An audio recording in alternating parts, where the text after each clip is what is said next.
حضرت عبادہ رضی اللہ تعالیٰ عنہ کہتے ہیں کہ ایک مرتبہ حضور صلی اللہ علیہ وسلم نے رمضان المبارک کے قریب ارشاد فرمایا کہ رمضان کا مہینہ آ گیا ہے جو بڑی برکت والا ہے، حق تعالی شانہ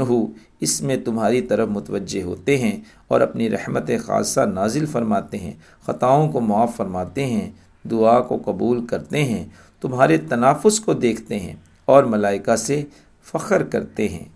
بس اللہ کو اپنی نیکی دکھلاؤ، بد نصیب ہے وہ شخص جو اس مہینہ میں بھی اللہ کی رحمت سے محروم رہ جاوے۔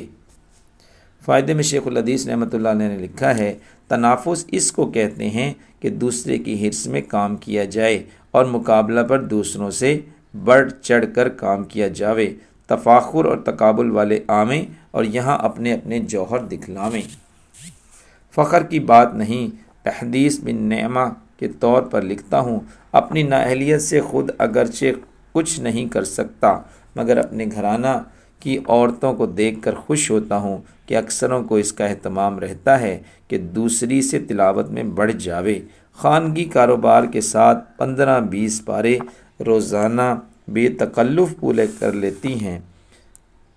حق تعالی شانہ اپنی رحمت سے قبول فرماویں اور زیادتی کی توفیق عطا فرماویں، آمین ثم آمین۔